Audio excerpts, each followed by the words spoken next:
बिस्मिल्लाहिर्रहमानिर्रहीम। आज हम जो है एक्टिवाइज पैसिवाइज की ये थर्ड वीडियो है। इसमें हम आपको जो है इससे नेक्स्ट टाइप जो है वो मैं आपको सिखाने की कोशिश करूँगा इंशाल्लाह, और उसके साथ साथ आप प्रैक्टिस करेंगे तो इंशाल्लाह ये आपको आसानी से समझ में भी आ जाएगा। लास्ट टाइम हमने जो सिंपल सेंटेंसेस थे वो किए थे, तो उम्मीद है आप लोगों ने उसकी प्रैक्टिस भी की होगी और उसके साथ एग्जांपल्स भी की होंगी, तो इंशाल्लाह आपको वो समझ आ चुके होंगे। आज हमने जो है वो दो तरह के सेंटेंसेस करने हैं। एक उन सेंटेंसेस का पैसिवाइज बनाना सीखना है जिनके शुरू में हु आता है, उसको बोलते हैं हु सेंटेंसेस या हु वाले फ़िक्रे। और सेकंड जो है वो हम इसमें कुछ एग्जांपल्स करेंगे इम्पेरेटिव सेंटेंसेस की। इम्पेरेटिव सेंटेंसेस मीन्स हुक्मिया जुमले, यानी जिसमें किसी काम के करने का ऑर्डर दिया जाए, उसका हुक्म दिया जाए, उनको हम बोलते हैं इम्पेरेटिव सेंटेंसेस। पहले कुछ एग्जांपल्स मैंने लिखी हुई हैं हु सेंटेंसेस वाले, जैसे ये है who help her, who help her. तो इसको जब आपने पैसिवाइज में कन्वर्ट करना है तो उसकी कन्वर्जन कैसे होगी ये हम लोगों ने सीखना है। तो इसके लिए सेम रूल्स एंड रेगुलेशंस वही हैं, कुछ थोड़ा बहुत चेंज आएगा क्योंकि ये एक्सेप्शनल केसेस हैं, ये स्पेशल सेंटेंसेस हैं, बाकी जुमलों से ये डिफरेंट है, इसलिए इसमें कुछ रूल जो हैं वो चेंज होंगे। लेकिन जो बुनियादी बात है, बेसिक बात है, वो क्या थी? वो तीन बातें थी। नंबर वन कि हमने सब्जेक्ट को ऑब्जेक्ट बनाना है, ऑब्जेक्ट को सब्जेक्ट बनाना है, वो रूल सेम है, इसमें भी वही यूज़ होगा। नंबर टू, हमने ये कहा था कि थर्ड फॉर्म ऑफ वर्ब हम यूज़ करेंगे।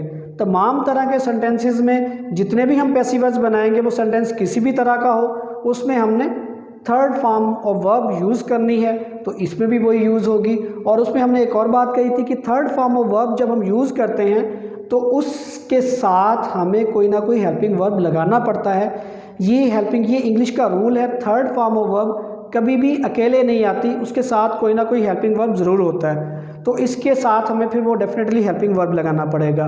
और उसके बाद हमने कहा था कि जब हम ऑब्जेक्ट लगाते हैं तो ऑब्जेक्ट के शुरू में हम बाय लगाते हैं, तो यहाँ पे जो बाय है वो रिमूव होगा। वो बाय जो है जैसे हु वाले सेंटेंसेस है इसमें वो शुरू में आ जाएगा, लेट वाले सेंटेंसेस में वो नहीं आएगा।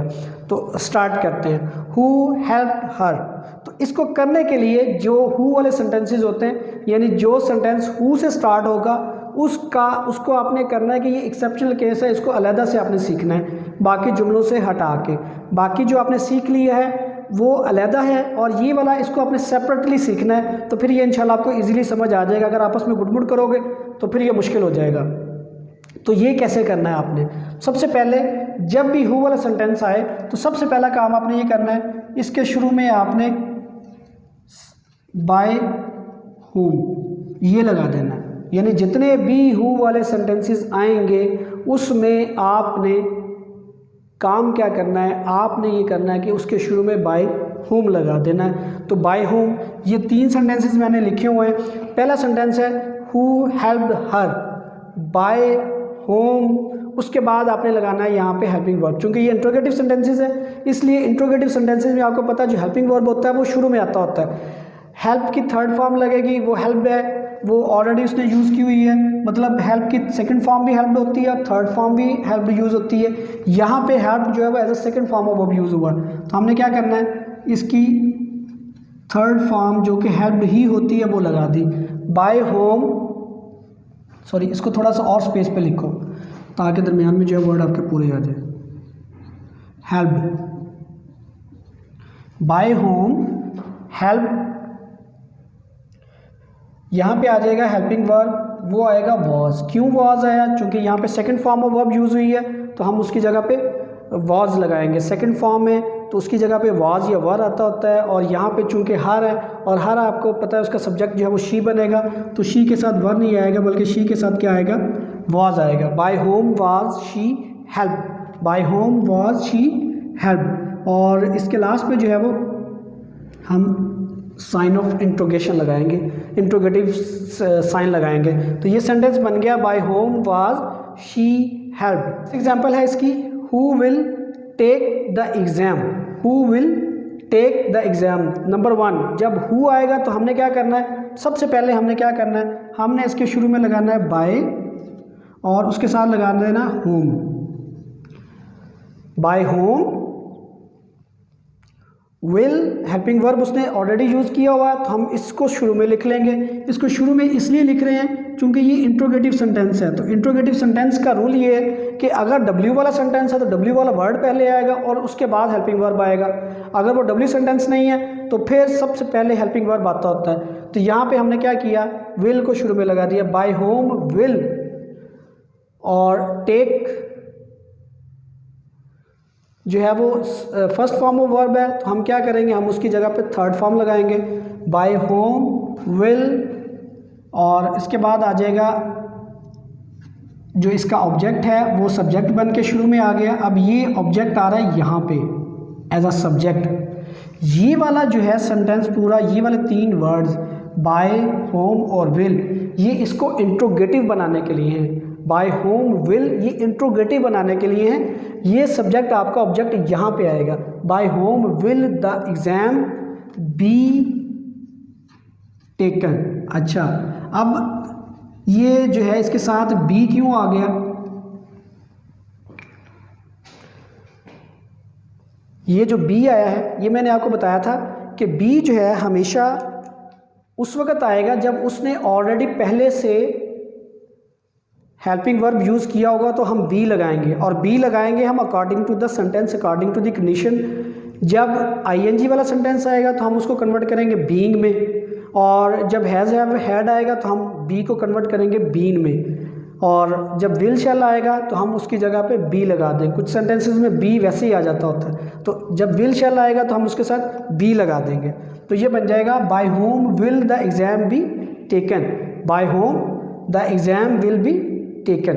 जी, नेक्स्ट एग्जाम्पल है who is knocking the door, who is knocking the door. Again who start पे आ गया तो हम इसको क्या करेंगे, हम लिखेंगे सबसे पहले बाय होम, हेल्पिंग वर्ब आ गया इज़, और ऑब्जेक्ट क्या है यहाँ पे, वो है द डोर, तो हम इसको शुरू में ले आएंगे the door, sorry the door.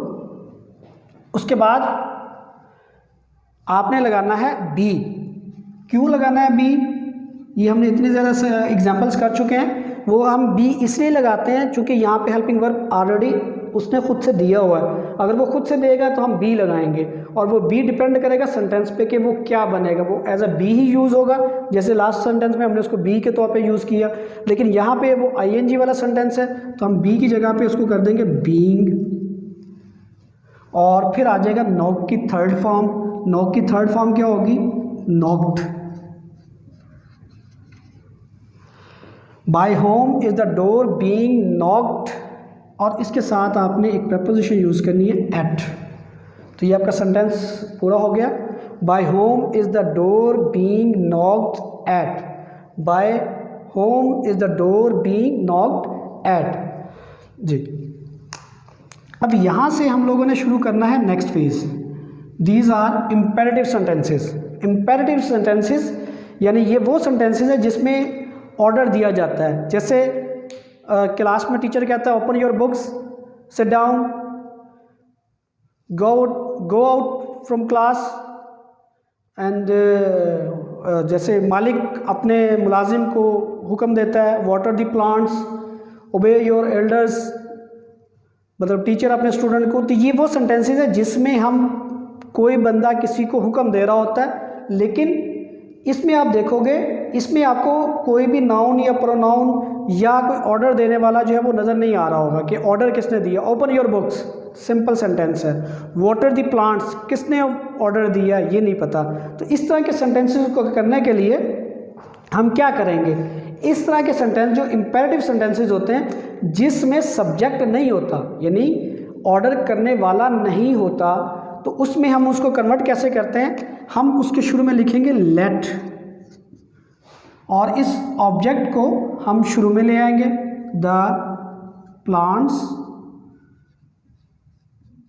Late the plants, और उसके साथ लगाएंगे हम बी, और वाटर की लगाएंगे थर्ड फॉर्म चूंकि ये वर्ब है। Let the plants be watered, let the plants be watered. इसकी एक और पहचान भी है कि ये हमेशा वर्ब से शुरू होते हैं। बहुत ज़्यादा सेंटेंसेस जो हैं जो इम्पेरेटिव सेंटेंसेस है वो शुरू होते हैं वर्ब से। जैसे वाटर द प्लांट्स, अब water as a verb use हुआ है। ओबे योर एल्डर्स, ओबे जो है वो वर्ब है। तो इस तरह के सेंटेंसेस को कन्वर्ट करने के लिए पैसिव वॉइस में हमें क्या करना पड़ता है, हमें सबसे पहले लगाना है लेट। उसके बाद ये है ऑब्जेक्ट योर एल्डर्स, तो हम इसको ले आएंगे शुरू में योर एल्डर्स, और उसके बाद क्या लगाएंगे, उसके बाद लगाएंगे बी, और उसके बाद क्या लगाएंगे, obeyed. Let your elders be obeyed, let your elders be obeyed. Last one है do not cheat others, do not cheat others. तो इसमें भी हुक्म दिया जा रहा है, इसमें भी इंपेरेटिव सेंटेंसेस है ये भी, और इसमें भी हुक्म देने वाला नहीं है, यानी इसमें भी आपके पास जो है सब्जेक्ट नहीं है। असल में ये था चीट अदर्स, तो वर्ब से शुरू हुआ सेंटेंस, चूँकि ये नेगेटिव सेंटेंस है तो डू नॉट चीट अदर्स, तो ये वर्ब से ही शुरू हो रहा है बेसिकली, हेल्पिंग वर्ब से। तो इसको हम करेंगे कन्वर्ट, कैसे करेंगे, डू नॉट चीट अदर्स, सबसे पहले लेट, उसके बाद नॉट, चूँकि ये नेगेटिव है, अगर ये इंट्रोगेटिव होता तो फिर हम इसके शुरू में हेल्पिंग वर्ब लगाते, लेट नॉट, और उसके बाद जो ऑब्जेक्ट है उसको हम सब्जेक्ट बनाएंगे, अदर्स आ जाएगा, let not others be cheated, let not others be cheated, let not others be cheated.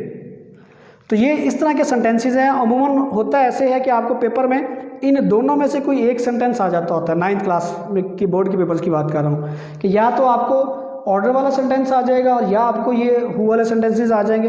बाकी मैंने आपको करवा दिए वो सारे के सारे, उनका बेसिक स्ट्रक्चर वो एक तरह का ही। और कोशिश की है कि मैंने सब सेंटेंसेस को एक ही वे में आपको सिखाऊं ताकि आप उन सब सेंटेंसेस को सीख सको, ना कि आप उसको रटा मारने की कोशिश करो। तो ये आपकी पंजाब टेक्स्ट बुक की जो ग्रामर है उसमें ये टोटल 20 सेंटेंसेस हैं अनसॉल्व्ड, तो आप उनकी प्रैक्टिस करें और इस तरह के कुछ सेंटेंसेस की प्रैक्टिस कर लें, तो इंशाल्लाह ये आपका जो एग्ज़ाम में आने वाला क्वेश्चन है ये सॉल्व हो जाएगा। और पैसिव वॉइस जो है इसका रिटन इंग्लिश में बहुत ज़्यादा यूज़ है। जब हम कोई लिख रहे होते हैं, एसेज लिख रहे होते हैं या कोई कॉलम्स लिख रहे होते हैं, यानी रिटन इंग्लिश जो बुक्स लिखी जाती हैं उसमें पैसिव वॉइस काफ़ी ज़्यादा यूज़ होता है। तो आपने इनको सीखना है कि जो पैसिव वॉइस सेंटेंसेस हैं वो जब आप बुक पढ़ रहे हो, रीडिंग कर रहे हो, इंग्लिश की ट्रांसलेशन कर रहे हो, तो उसमें देखा करो कि भाई ये जो सेंटेंस है ये कन्वर्ट किया हुआ पैसिव वॉइस में या ये पैसिव वॉइस में लिखा हुआ। कुछ सेंटेंसेस ऐसे होते हैं जिसको हम पैसिव वॉइस में ही लिख सकते हैं, वो एक्टिव वॉइस में नहीं होते। तो इनको बहरहाल आपने सीखना है, प्रैक्टिस करनी है और इंशाल्लाह ये आपके काफ़ी सारा हेल्पफुल होगा। अल्लाह ताला मेरा और आपका हामी नासिर हो। अल्लाह हाफिज़।